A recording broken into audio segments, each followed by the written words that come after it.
Hey, my friend. Welcome to this chakra balancing immersion. I'm Jeff. I'm your guide, and I am so excited that you're taking part in this meditation practice with me. I just wanted to give you a quick little overview of what the chakras are and how they work. There is a handy little guide that has been provided with this immersion to help you kind of get an understanding and a brief overview of what the chakras are. But I just wanted to offer this up before we get into the meditation so you have a better understanding of kind of what we're working with. I don't want to get too heady about it because a lot of this work is about the experiences and the feelings and the sensations that we have when we're working with these centers. And it's, for me, I feel like it's just so much better for us to work intuitively with those sensations. But let's dive into a little bit of the heady part. So I like to say that if our vertebrae or our spine is what keeps us physically upright, our chakra system is what keeps us energetically upright, more or less. So it's no coincidence that the chakras are aligned. Each of the 7 centers that we're going to discuss, these 7 basic chakras we're going to talk about, are aligned with the spine. And it begins at the base of the spine, running all the way to the crown. So each center is related to sort of a different aspect of ourselves. Each chakra itself is connected, has sort of an intuitive or spiritual or soul dimension of it, an intellectual, mental dimension of it, emotional dimension, and also a physical dimension of it. So each chakra does have those aspects that are impacted or influenced by the energy in the center, but each one is also related to a very different aspect of our experience, or a different dimension of our experience. Because essentially the chakras are like these little wheels of energy. And so if you don't know what chakra means, chakra is a Sanskrit term that means wheel or spinning wheel. So that's how it kind of loosely translates. And these spinning wheels are sort of where the energy exchange of life is taking place between ourselves and the world all the time. So these centers, if you think of them almost like little gateways or like filters that allow the energy to pass through back and forth. Well, these energy centers, the cleaner, the clearer, the more pure they are, the more tuned in, sensitive, the more easily energy flows between ourselves and the world. Now, it's when mud or stuff gets stuck in these filters that energy gets kind of like bound up, or there might be blockages. And that's why sometimes when people talk about having an energy block in a chakra system, that's essentially kind of what's happened. It's almost like the energy isn't quite flowing. So that block could mean that there could be causing underactivity or overactivity or flow in certain areas. Our goal with this chakra balancing meditation, and is sort of, as energy practitioners or just people that are working with our energy system to be more harmonized and balanced, the idea is to keep that energy flowing as smoothly as possible. So becoming aware of blocks is helpful, and then being able to use, we're going to use our breath to kind of help bring ourselves into harmony and balance. So each one of these chakras is related to a different aspect of self. For example, the root chakra is connected to, very broadly, is connected to like our roots, our physical survival, our physical safety, our connection to the earth. So home and financial security and physical safety is very much connected to this chakra. If we go up to the sacral chakra, the sacral chakra is connected to our creativity, our emotional expression and creativity. So, influences, experiences connected to that part of ourselves is going to be worked through and worked out in that energy center. Then we go up into the solar plexus, and this is kind of our identity, our personality, kind of how we physically show up in the world and express ourselves. It's where self-confidence, ego, and identity kind of lives. Then as we move from the solar plexus up into the heart, this is our center of love, of giving and receiving. So a lot of relationship stuff, a lot of love, and the ability to give and receive love is connected to this center. And then we move up to the throat chakra. The throat chakra is our center of communication. So our ability to speak, to use our voice, to listen to our higher self, to listen to our guidance, but also to listen to others and listen to the world around us in a deep way is connected to the throat chakra.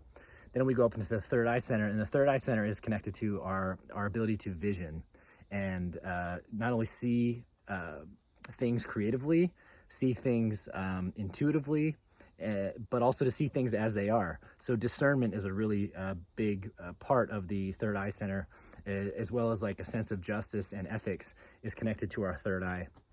And then at the crown center, this is our direct connection to source, our connection to divine loving awareness, to God, to source, to universal loving consciousness, however we frame it.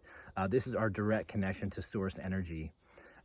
So cascading from the crown all the way down, we see that we've moved from, this is kind of the highest dimensions of spirit and the highest vibration and frequency of energy, all the way down to the lowest vibration of physical manifestation.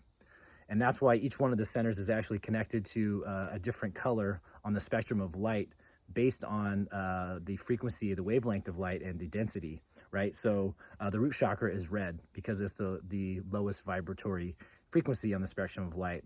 So the root chakra is red, the sacral is orange, the solar plexus is yellow, the heart center is green, the throat chakra is more or less blue, the third eye more or less indigo or violet, and then we get to the crown and we get up into that white or even the gold light. That's been my experience.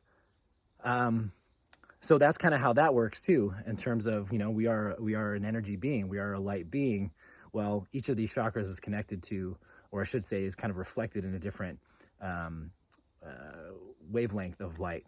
So that's where the colors are going to come from too. So what we're going to do in our meditation practice is we're actually going to work with our breath, and we're going to work with the colors of light to just intuitively tap into each center and use our breath to revitalize, recharge, and also release anything that is keeping this center from being stuck or blocked.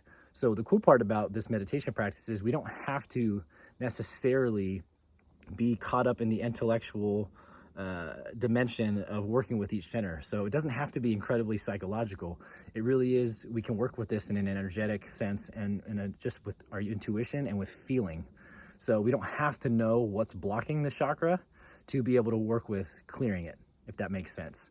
It's just like if we were to take the water hose and clear out an air filter that's all full of stuff. It's like doing the breath and doing this meditation is like taking the hose and just blasting out all the stuff. We don't necessarily have to know what the stuff is that's stuck. We're just kind of going to help move it. With that being said, when we do begin to move energy, a lot of times stuff can come up. So I just want to bring that into your awareness. It doesn't mean that you won't feel things, or you won't see things, or you won't have sensations. You absolutely, more than likely you will, but we don't have to intellectually go in and know what we're clearing to actually clear and harmonize and balance. We can kind of do it in a general sense just by bringing our awareness to the center and then using the breath in a healing manner to move the energy, to move the life force energy through each center. And that alone will start to help bring it into balance as we practice it more and more. Again, the more you do it, the more stuff will probably come to your awareness. You probably will start to become aware of maybe what is blocking a particular area. Some memories or experiences might start to emerge. You might feel more sensitive to certain feelings or emotions or your surroundings. So just know that very well could happen at a very subtle and a subconscious level as you're moving through and doing this work. And if you really want to engage with it consciously, well, you can. And that's when you can ask questions when you're working with each center. We're not going to get any questions or working with it in that way in this meditation. We're just going to get used to the practice of bringing ourselves into harmony and balance in an energetic way so that we can feel stronger and more powerful and more embodied and more rooted in our energetic vibration than what we were doing before we got into this meditation. So hands down, I feel like the chakra balancing work has been one of the most powerful practices and tools for me and my spiritual growth, in my personal awareness, but also just in my sense of well-being. It has definitely helped me a lot.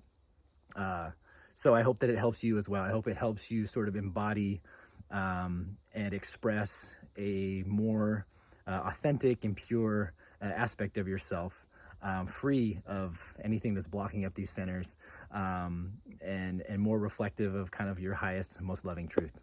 All right. So thank you so much for being here. Thank you so much for taking the time and the energy to be present with me here, but also with yourself, and to give yourself this kind of love, because it really is, it can really be a life changer. So I'm really excited to see how this practice impacts you, how it influences and maybe helps blossom some new dimensions of yourself to emerge in a beautiful way. Thanks so much for being here, and I'll see you in the chakra balancing meditation.